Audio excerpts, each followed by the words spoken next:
what I want you to look for in your ball position, and like I said, everybody's different. Your ball position here is a little further back than my ball position. I play my 3-wood up farther, but that's okay. I normally play it further up. That's okay. And your swing is got a different angle of approach and a different path in mind. I swing more from the inside, and I need the ball to be farther forward, because if you think of an arc, the farther up on the arc, okay, if the club is arcing, the more the path of the club is going to be to the left.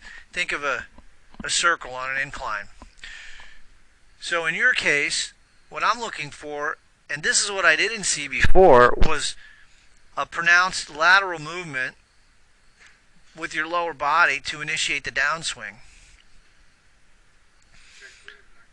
That's pretty good right there. Now, there's a couple things we're going to change. It's just setup, though.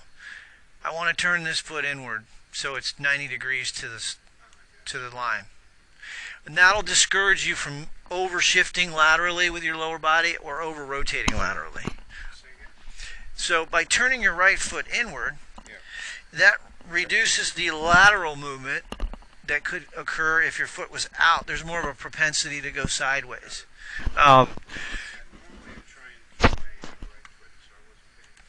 That's okay. But, you know, what I'm looking for, and there can be some lateral shift on the backswing, but it's very, very minimal. And in your case, you have very minimal lateral movement. That's good. That's a good position at the top. Now, coming down, I like this move now. Look at your left hip. If we just take this line right here,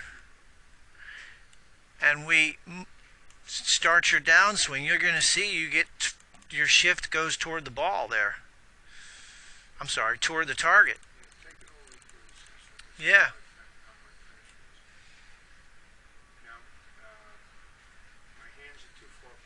A little bit, yep. A little bit. Right in here, you're pretty good. The elbows tend to separate, and the left wrist tends to break. We call this extension in biomechanics. There's flexions this way. No. Now, what you can do to practice that at home, this is critically important, because learning a motor skill, you have to do it without a club so you can embed or encode a new pattern. So you're just going to practice just like I'm doing here. You're going up, you're shifting your left hip toward the target, so the outside of your lead hip is directly over the outside of your lead toe, your lead heel, that way.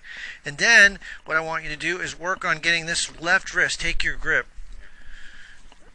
work on getting this left wrist more there, and then as you rotate through, it maintains this arch or flat position. Yeah. So, and then the next phase of learning is you're going to do it without a club 50 times, slow motion. We're talking 3 seconds. The total swing would be 3 seconds. So here would be 1 1,000, 2 1,000, 3 1,000, maybe even 4 seconds. And then you're going to work on extension there. Maintain the triangle. Right, exactly. Then you do it with a club. And when you do it with a club, you're going to just hit a punch shot.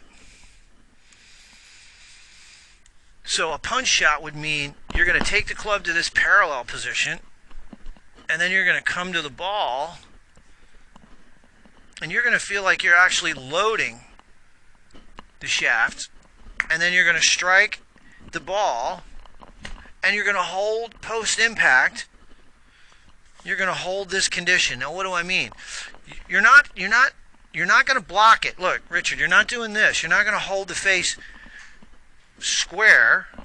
You're going to let the club rotate, but you're going to force your arms into full extension. Not force is a bad word, but you want to let your arms go into full extension. So if I had to critique your swing here, I would say your grip to me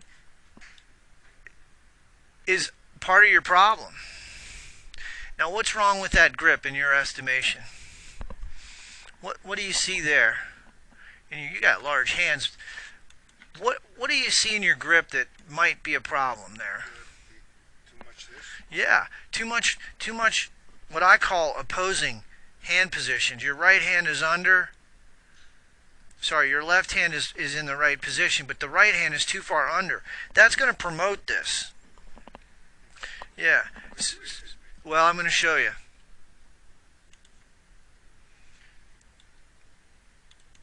All right, now that's quite a bit different than your grip. Now, what's different about your grip is his hands are much closer together. And your hands are separated. That's going to promote more of this. Now, I think you were a slicer probably when you first started. I don't know. So, whoever worked with you probably, who was it, Kevin or one of the tanners, they probably talked to you about your grip. If they did, I hope they did. Anyway, but this is good. You want to have your left hand in such a way. This is a great drill too. I want you to practice this drill. You're going to take a T, I learned this from Martin Hall, and put it right in between your thumb and forefinger. Then you're going to take another T. I got to find another T. Hold on just a second. You have a T for me? This is a great way to practice the grip. You take one T, then you take the other T. You pinch the thumb and forefinger together. Okay, then you take your grip. Now, that's going to give you the feeling. It's going to feel very strange, and I'm not going to lie to you. It's going to feel very strange to grip a club that way. You're going to have a little bit of, this pad's going to be pushed up against there, and you shouldn't have a whole lot of gap between your fingers here. So that's sort of a way for you to feel that. Now, I'm not suggesting in any way, shape, or form that you should go out and play golf doing that. But it's going to feel strange. Right. Yeah, get your thumb and forefinger in there like that. You've probably got to practice that a little bit before it becomes comfortable. That's much better. Much better. Now the thumb and forefinger feels different, right? Yeah. All right.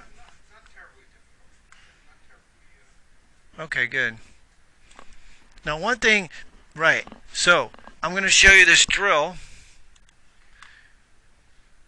This is another one that I like. I want you to pretend, Richard, you're sidearm tossing a ball. And then I want you to actually throw the ball. And that's going to, and you would throw it right at the ground. And that would give you the sensation of getting this right arm into full extension. Yes, you're just taking a golf ball, right? Holding it out in front of you. And you're just, pretend there's a golf ball right here on the ground. And you're just going to throw that ball right at the ground. And I want you to get the sense that you're extending your arms as you're striking the ball. That's really the effect that I want you to have.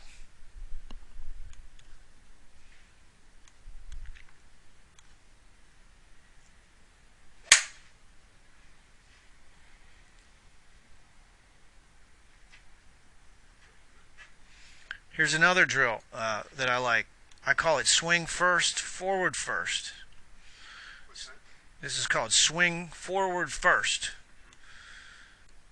So where's the club starting? It's starting out in front of you. Right. Then from there you swing back and you strike. But again, all you're trying to do is take an abbreviated swing. It's not a full swing in terms of speed. But you made a huge improvement here in your golf swing because you are now getting some weight to your lead foot. And your head, when we first started, I've got some video back here. No, I don't. I think it's imperative that you see where you've come from, though. Your stance is a bit wide here. Your ankles should be directly underneath your hips. And here, this ankle, your left ankle, your lead ankle is underneath your left hip, but that one needs to be pulled in just a little bit. That was a ways back. So, How's this for a stance? much better. Now you see, when your feet aren't so wide, that actually helps you get over onto your left side better.